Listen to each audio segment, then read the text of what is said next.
I'm ready to start setting up the conditions for my render, so I need to start adjusting the lights in the cameras that are in the scene.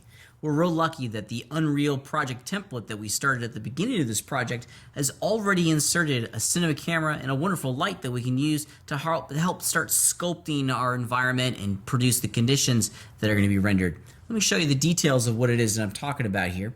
Just like over in Blender, we need to create a camera, set the properties of that camera to compose a nice little shot. Inside of Unreal, these are called cinema cameras, or Cine, C-I-N-E, for cinema. And these cameras can be found over in our outliner. Here it is right there. This is the one that comes with this particular project. If you don't have this in your outliner, you can easily add any number of cinema cameras into your scene by going to the Quick Add button, the one that we were using earlier to add the Quixel Megascans library in our shapes. It's under the cinematic category, the Cine Camera Actor. I already have one, so I'm not going to add a second one into the mix. But if we click on it, we're going to get a cool little thumbnail of all the camera's properties and what the camera is photographing in this very moment. If we were to zip around in our scene here a little bit, I had previously hit the G key, G as in golf, to hide all of my in-game gizmos. But with that, hitting the G key again shows me my camera. It's right over there. There it is. Oops, sorry. Didn't mean to zoom out. But the camera icon is a really neat way of quickly going in. Let me just increase my speed here. There we go. Let's get over there faster. There we go. That's what it looks like.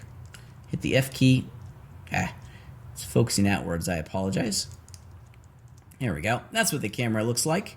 The camera icon. And with it selected, you can move it around, rotate it, from way back over here. But that's helpful. That's pretty cool if you're trying to do very fine tuning. But what if you're just trying to establish the global composition of the camera itself?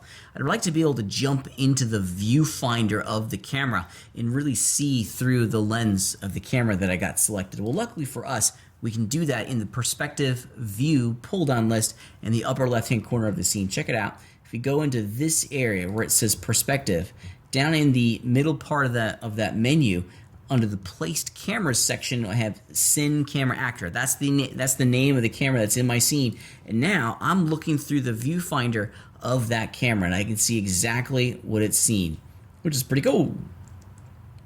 Yeah, I can just use my standard viewport navigation controls here to customize my view. Now, the cool thing about working with these cameras is that they're simulating how real-world cameras work. So if I select it, the details panels down here becomes really important. Check it out. Specifically, we need to look at the film back, the lens, and the focus settings. Let's walk through all this. The film back is going to determine what type of real-world film format we're simulating. 16:9 film, that's widescreen television for what we're doing. That's just perfectly fine. But note that you can change your film format to integrate our renders into any professional image format. Shoot, you can even do it in IMAX if you wanted. And this is what an IMAX image looks like. They're almost square.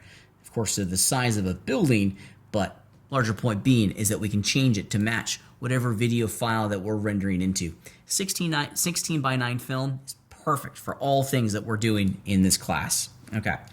Now, in addition to the film back format, we also need to look at this lens setting because we're going to change the focal length, which is going to change the field of view of the actual scene itself. And I think let's just start off with 30 millimeter. And this is what it looks like. I'm going to change my speed back to 1 or thereabouts. That way I can get a little bit more control. And with viewing through the camera's viewfinder, we can start establishing some good-looking compositions that really define what our audience is going to see when we render this out, which is pretty cool. So we'll want to mess around with this and explore all these different lens settings. 30 is a good place to begin, but you can also do 50, right? You might need to back off a little bit here. Just changing how much of the background is being seen in the field of view. Now, one other thing that you'll definitely want to make sure that you're taking a look at is the focus itself. Because whenever you change the lens, you're changing a couple different things. You're changing the focal length, which is the field of view that the camera is capturing, but it's also determining the depth of field inside that field of view. So the focus settings are super important as well.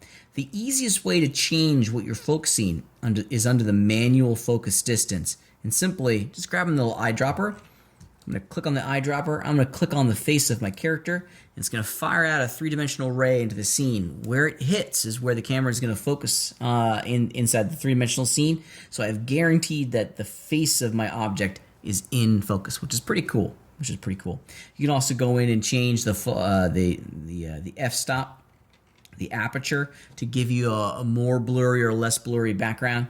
My current focal length is about 50 millimeters, so I should get a little bit of blur on here. If I put this to like 1.2 or 1.8, yeah, it's blurring the background a little bit, which is giving me a more photographic look, which is pretty neato. Okay, so the cameras are a really helpful way of, looking through the camera's viewfinder and adjusting the camera details are a real helpful way of crafting a more cinematic render. At any time, if you look over here, we can jump back into our 3D view by clicking this little stop piloting button. If I was to make a change, I'm changing the camera right now, right? I'm rotating the camera. If I wanted to go back into my scene view, I need to eject from the camera to physically kind of remove myself from the viewfinder and start flying around the scene again. So I always eject. Now I'm back into my scene, and I can start making changes at the level or at the scene level once again. I can go back into my camera, and now I'm looking at what the render is physically going to be. In addition to messing with the cameras and adjusting the camera properties, we also want to spend a moment and adjust the lights. Now, the cool thing about working with this template is that we have a really great exterior light called Sun Sky.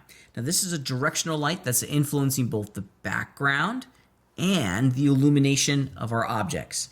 So, if we, with the Sun Sky selected, check it out. It's got a whole series of custom parameters down here that will allow us to change the rotation and the elevation of the light. Not only is it changing the orientation of the light, but it's also interactively changing the color of the light. Let me show you what I'm talking about. As I start to adjust the latitude, let's get it right down to maybe like sunrise or sunset. Yeah, here we go. And I'm going to do this. And how cool is that? It's actually changing the color of the background too. See how it's no longer blue? Looks like it's kind of pink and orange, as it would be. Yeah, how cool is that? As it would be in the early morning or the late evening. We can do high afternoon, where the sun is right above our pumpkin. You can see the harsh shadows directly below the pumpkin. So we can customize this any number of ways. Now we're getting more of a kind of a sunrise look. Now it's early in the morning. Shadows are nice and long. If we don't like the orientation of the sun, the longitude values will rotate the sun. So if you look real carefully here, you can see the shadows are rotating around the vertical axis in our three-dimensional space. So have fun with this. Experiment with this Sun Sky. It gives us a really cool look. If you wanted to add more lights in your scene, you certainly could do that by going over and going back to the Quick Add button. And we have some additional lights that we can add into the scene. We already have a directional light called Sun Sky, and this one's a magical one. It's simulating the sun, and it's changing the color of the background and the color temperature of the light. But if you want, definitely check out Point Light, or a Spotlight, or Point Light. There's no reason you shouldn't. Let me eject from this view, hit the G key to get all of my game widgets back on. And now you can see that we have a light that's not too dissimilar from the way the lights work over in Blender. You're going to need to really adjust the light properties in all of this. The intensity is quite low. It's at a value of 8. There's also some really great options to change the light colors as well. We'll talk more about this in the next module in a big way. But experiment, explore. There's no wrong way to make this first render. It really is just an opportunity for us to get accustomed and familiar with the real-time rendering workflow in Unreal.